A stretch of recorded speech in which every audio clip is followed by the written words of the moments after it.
Bonjour à tous. Aujourd'hui, nous allons voir la méthode AGDLP de Microsoft.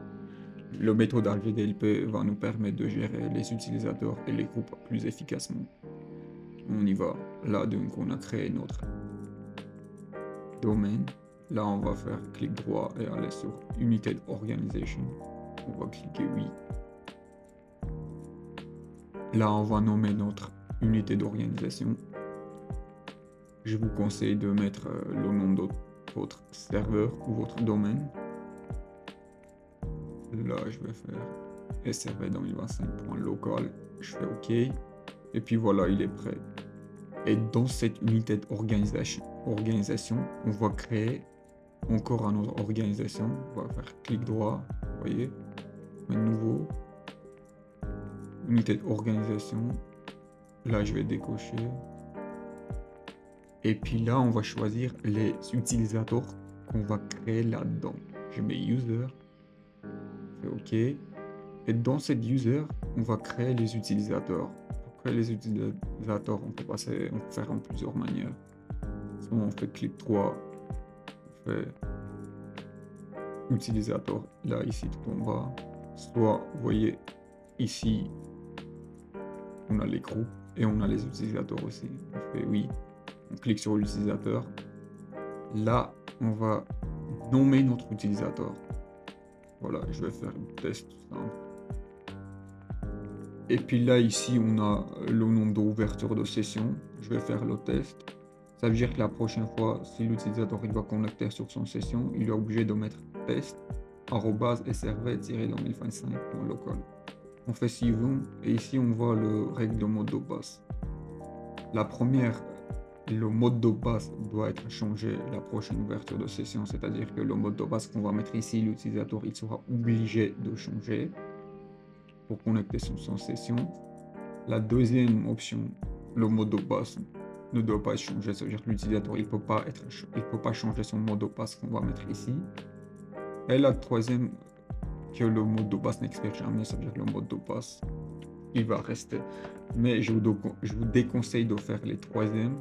On va rester sur le premier et puis on va avancer et terminer. Là on a un petit couac parce que le mot de passe je n'ai pas mis. Simplement c'est pour ça. On va mettre le mot de passe, je mets tout basique, AZERTY étoile 1, AZERTY étoile 1, c'est pour le test. Bien sûr, je vous déconseille de mettre la même. Là, on va terminer avec notre mot de passe. Voilà, AZERTY étoile 1, on fait suivant et on termine. Voilà, notre utilisateur est prêt. Si on veut, on peut connecter sur son session. Mais avant cela, on va créer notre groupe global pour placer notre utilisateur là-dedans. Alors pour celle-là, on va créer encore une nouvelle unité d'organisation. Voilà, on va décocher ce casse. Et puis le nom, on va mettre groupe global. C'est GG. Voilà, groupe global.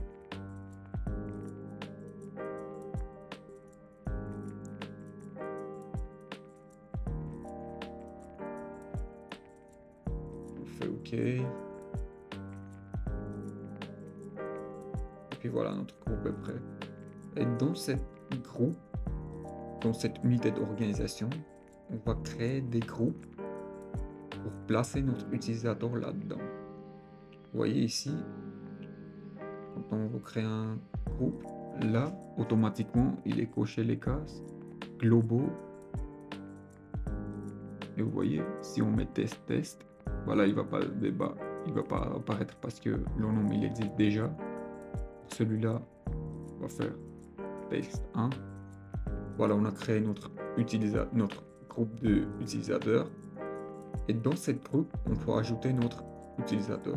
On va sur nombre, faire ajouter. Il y a plusieurs méthodes. On fait soit on met le nom, voilà, là c'est le groupe et là c'est notre utilisateur. On fait OK. Et voilà, il est prêt. On fait OK encore ou appliquer. Et puis notre utilisateur qui fait partie membre de cette groupe. Voilà, on voit ici. Là, on va créer notre domaine locaux. Pour cela, encore, on va passer par un unité d'organisation. On va créer ça d'abord. Groupe DL, domaine locaux.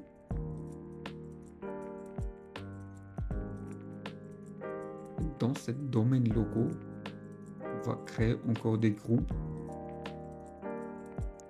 Vous voyez ici, on a les globaux et on va choisir, mais cette fois on va choisir domaine local. On va faire test. Tirer du bas. Et puis là, on a le méthode qui fonctionne très bien. Et c'est très intéressant. C'est de créer 3 groupes avec des différences 3 qu'on va mettre après. Là, j'ai créé read-only, c'est-à-dire, ça veut dire que lecture, dont les personnes, dont les utilisateurs qui font partir de cette groupe, ils auront droit que le lecture. Quand on va partager le dossier, dans les droits d'INTFS, si on va mettre les personnes qui font partir dans cette groupe, read-only, ils seront que droit de lecture. Là, j'ai créé read and write, ça veut dire lecture et écriture. Et les utilisateurs qui font partir de cette groupe, ils auront droit lecture et écriture. Et puis là, on va créer le troisième qui sera le full droit. On n'oublie pas cocher le domaine locaux et on fait read, write and modif. Ça veut dire les utilisateurs qui font partie de membres de cette groupe, ils auront droit lecture, écriture et modification, les fichiers ou les dossiers qu'on va partager avec les droits d'INTFS. Vous voyez? Là, on a l'utilisateur, on fait partir et il fait membre de. Et là, on va ajouter si on veut. Ici, on voit, vous voyez bien là, ajouter. Là, on va écrire texte. Vous voyez ici, on a nos 3 groupes qu'on vient de créer. Et les utilisateurs qui font partir le groupe test 1, on va placer là-dedans. Ça veut dire tous les utilisateurs qui sont dans test 1, ils vont apparaître dans ces 3 groupes. Cette méthode, l'avantage de cette méthode, c'est qu'une fois qu'il est créé, on n'a pas besoin de le modifier. C'est vrai, c'est un peu long et chiant quand on a plusieurs utilisateurs qui font partir même de direction, commerce, etc. Ça va être un peu long à créer tout ça. Mais une fois qu'on a créé, l'avantage c'est qu'on n'a pas besoin de le modifier et toucher. Et chaque personne qui va rejoindre notre équipe, il nous suffit juste de créer un utilisateur à son nom et lui placer dans le groupe membre qu'il va faire partir. C'est-à-dire que la direction dans le groupe direction. Dans notre cas, c'est test 1. L'utilisateur test fait partir dans le groupe test 1. Là, on va créer encore un utilisateur qui sera notre directeur. Je vais lui nommer TIT. Le nom d'ouverture de session, ça sera la même. TIT. Et on fait suivant. Là, je vais décocher la case parce qu'on n'a pas besoin. On va choisir un mot de passe. Dans cette vidéo, je vais mettre AZERTY étoile 1. C'est juste pour le test. Après, je vais enlever. Et on termine. Voilà. Dans l'unité d'organisation groupe globaux, on va créer un groupe pour la direction. On va lui nommer direction. On fait OK. Et dans le groupe de direction, on va ajouter notre directeur, TIT. Là, je vais vous montrer encore une méthode, comment ajouter notre utilisateur. Là, vous voyez bien, on a ici l'avancée. On clique là-dessus. On fait rechercher là-haut, au milieu, et on trouve notre utilisateur. On voit bien ici notre test 1, les autres utilisateurs et TIT, notre directeur. On clique là-dessus. Et puis on fait OK. On enlève. On fait appliquer, on fait OK. Voilà, maintenant dans notre groupe de direction, on se retrouve Titi. Et là, dans l'unité organisation groupe domaine locaux, on va créer encore 3 groupes pour direction. on va faire direction tiré du bas read only, c'est que pour lecture. Un deuxième on va créer, ça sera read and write, comme je vous avais déjà dit, c'est pour lecture et écriture. Voilà, on va choisir domaine logo, il faut bien choisir là, domaine logo. Direction, tiré du bas, read and write, on fait OK. Et la troisième, on va faire pareil, juste on va ajouter full droit, read, write and modif. Voilà, je vais rester sur ma minuscule, direction, tiré du bas, read, write and modif. Ça veut dire là on a full droit pour le directoire. Voilà, là on va ajouter notre groupe direction dans cette groupe de partage, read and write, lecture et écriture. On voit bien ici notre 4 groupes.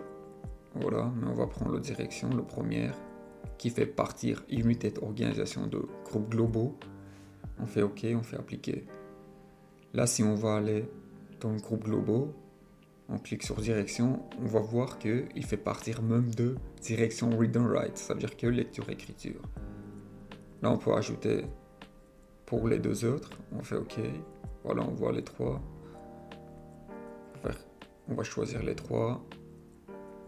Comme ça va aller plus vite, on fait OK. Et puis voilà.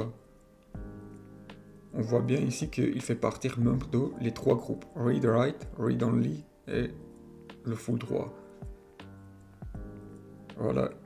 Et là, si on veut partager, on va utiliser que les groupes qu'on a créés ici, dans le domaine logo.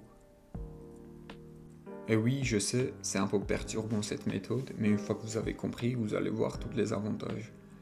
Et dans notre prochaine vidéo, on va parler plus précisément et je vais vous montrer un exemple comment partager les dossiers avec les droits d'interface en utilisant cette méthode-là.